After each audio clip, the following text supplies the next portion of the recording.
Bom dia, 7º ano, meus amores. Tudo bem? Como vocês estão? Pessoal, antes vamos começar a nossa unidade 2 falando sobre a gravura. Vamos dividir essa aula em duas. Nessa primeira eu vou dar só alguns dados do que é gravura, contando o seu histórico. E na próxima semana eu vou mostrar os tipos e uma surpresa. Se prepare. Gravura. Ela é uma técnica artística na qual é possível imprimir várias cópias de uma imagem a partir de uma matriz. Mais ou menos assim, eu faço um desenho numa matriz, seja ela de madeira, isopor ou pedra. Eu faço um desenho a qual eu vou fazer como se fosse uma valazinha, fazer um desenho. Ele vai ser desenhos um pouco mais profundo, com risco. E dentro desse, depois eu passo por cima dele alguma tinta, alguma cor, e depois eu viro e coloco ele em cima de uma outra madeira, ou um papel, ou um tecido, e ali vai sair o desenho que eu quero. Os espaços abertos, ele não vai ter tinta, e por ele não ter tinta, ele vai ficar mais ou menos desse jeito aqui. Então, assim, isso que é a gravura. Você faz várias imagens a partir de uma matriz. No livro de vocês tem a explicação da gravura, que é a tiragem, a quantidade que vocês vão fazer em relação à gravura. E a matriz, que é essa daqui. E quanto menor for o número da matriz, porque a gravura ela tem essas separações. Ela é gravada. A primeira e a segunda, ela é a PA, que é a prova artística. Depois dela, a terceira e a quarta, ela está disponibilizada para vender. Mas como é que for, quanto for menor o número, mais valor artístico ela vai ter, porque significa que ela foi uma das primeiras que o artista fez. A gravura é datação assinada, numerada e datada pelo próprio artista. Ela é datada masculinamente desde o início do século, principalmente na China. A China já usava estilo de gravura para poder estar fazendo as suas artes, principalmente a sua passando para as suas histórias que gravavam. E a partir do século XIV, desculpa, ela teve início o surgimento junto com o papel. Assim, no momento que o papel surge, e aí vocês vão estudar história sobre isso, vão falar sobre quando o papel surgiu. A gravura ela vai entrar da mesma maneira, vindo importada da China. Mas é a partir do século XV que ela vai ganhar muito mais destaque, principalmente na Alemanha e na Itália. Tanto que os ourives, vai ser através dos ourives, porque é entalhamento, uma palavra que a gente fala é isso, é entalhamento das figuras nas madeiras ou na matriz. Eles vão ser considerados, vão ser chamados mestre da gravura, porque vai ser um estilo que vai se propagar por toda a Europa. No início, ela vai ser muito mais voltada por fator religioso, com as imagens das igrejas, dos papéis religiosos, contando a história da Bíblia, da igreja toda. Mas depois ela começa a fazer parte dos livros, junto com o surgimento da literatura impressa. Então ela vai começar impressa no sentido dos livros com o surgimento do papel. Depois disso, ele vai ser aperfeiçoado. Um dos primeiros mestres da gravura vai ser EA. Ele era um alemão anônimo e ele usava essas siglas para assinar as suas obras. Muitas das suas obras eram voltadas nas peças religiosas, a crucificação de Cristo, toda a história da igreja, dos santos, do sofrimento, mostrando esse lado da sociedade. E um dos mais conhecidos é o August Dürer. Ele vai ser um artista alemão do século XVI. Essa aqui é a obra Rinoceronte, de 1515, uma das primeiras imagens. Vocês podem perceber, olha o trabalho que ele teve de fazer essa matriz, pelo detalhamento que tem a imagem. Então, assim, ele teve um trabalho incrível. Eu vou mostrar para vocês agora um vídeo sobre a exposição que tem no MASP de gravuras. Isso aqui é um vídeo do Brasil, do Nova Escola, que conta sobre o acervo que tem no MASP, uma viagem pela gravura, contando tanto a história da gravura como também a própria história da sociedade. A exposição ela está dividida em 5 núcleos, são por volta de 92 obras. Então, basicamente, dessas 90 gravuras, 4 núcleos são de obras mais antigas e um que trata mais de obras contemporâneas, como a gente vai ver depois na própria visita. No começo, nesse primeiro núcleo, o que se pensou foi trazer 2 coisas.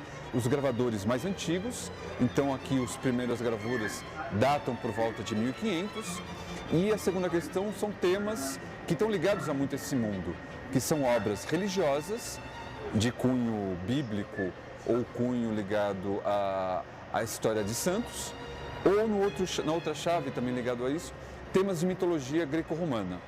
Então, por exemplo, atrás da gente a gente tem uma gravura importante da época de 1500, desse começo em que a gravura ela assume um aspecto artístico, que é de um gravador alemão chamado, gravador e pintor alemão chamado Albrecht Dürer.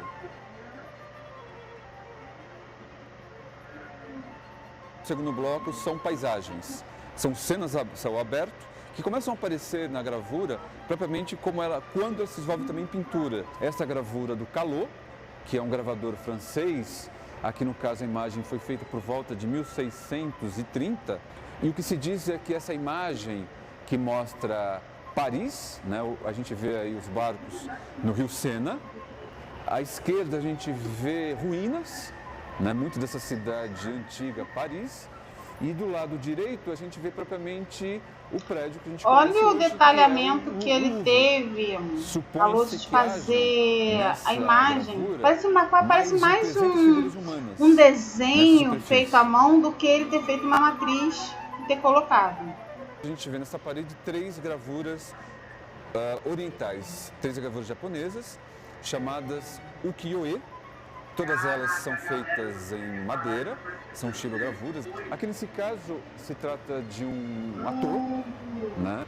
Um ator numa cena interna. Dos lados superiores a gente vê uma série de inscrições que diz respeito a quem e como ele é, da riqueza para essa imagem, ela ser trabalhada em várias cores. Aqui é o terceiro núcleo da exposição.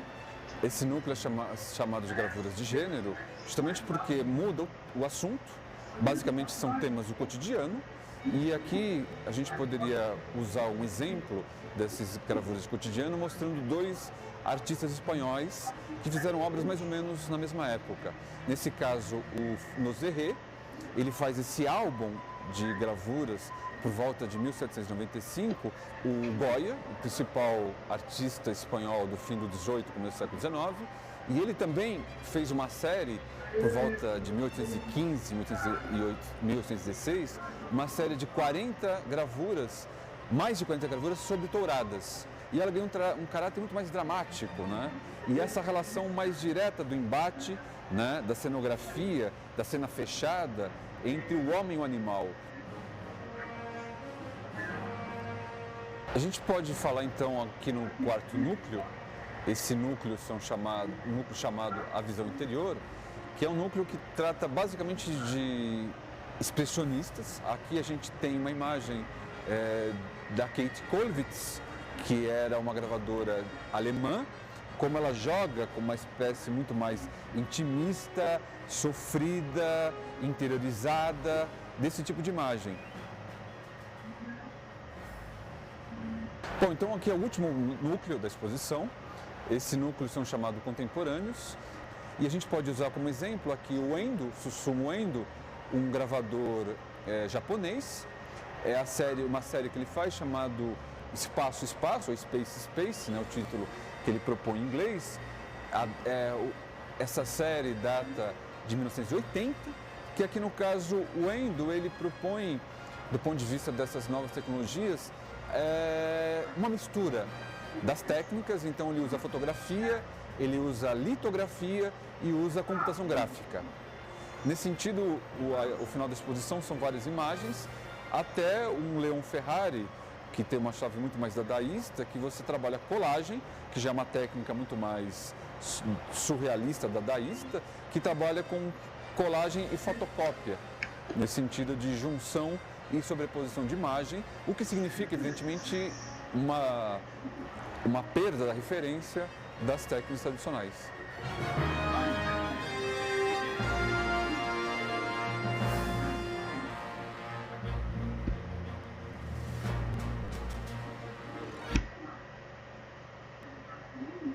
É interessante vocês verem como vai passando o detalhamento de cada um, de cada artista, o trabalho que cada um deles teve na sua construção da sua obra, o detalhamento, e é muito interessante porque são imagens tão realistas que parece que a pessoa fez realmente à mão, diretamente no papel, mas passou de uma matriz para a outra. Pessoal, agora vai ser um exercício para vocês. Nós não vamos fazer o dever da apostila, depois eu vou explicar. Vocês vão fazer uma releitura da imagem do rinoceronte, que é essa imagem linda, maravilhosa aqui. Vocês vão fazer essa imagem. Só que como é uma releitura, vocês podem fazer conforme a inspiração de vocês. Então, assim, releitura é você fazer a mesma imagem, mas dando um novo significado. Vocês podem fazer um rinoceronte, de repente, verde, simbolizando alguma coisa para você de importante. Para a semana que vem, vamos continuar essa aula e eu vou pedir para vocês o quê? Eu vou deixar um aviso no grupo. Semana que vem vocês vão precisar estar em mão uma listinha de material. Eu vou mostrar para vocês agora mais ou menos o que vocês vão precisar para a próxima semana. Na próxima semana, vocês vão precisar uma bandeja de isopor. Aquela bandeja do mercado que a mamãe compra, porque muitas vezes vem um frango, a carne. Se você lavar ela vem bem bonitinha, dá para reaproveitar. Claro que se ela não tiver suja de sangue. Um pincel, uma tinta, a sua cor preferida, qualquer cor, rosa, amarelo, verde, azul, branco, preto, branco não, branco, para fazer em branco, o papel vai ter que ser diferente, caneta e lápis. Próxima semana nós vamos fazer isso em aula, eu acho que eu vou estar fazendo com você em live essa atividade na próxima semana. Então, pessoal, não esqueçam, fazer o exercício para hoje, e na próxima semana eu vou precisar dessa listazinha de material vocês, para a gente estar fazendo um trabalho manual. Beijos, amores, até semana que vem.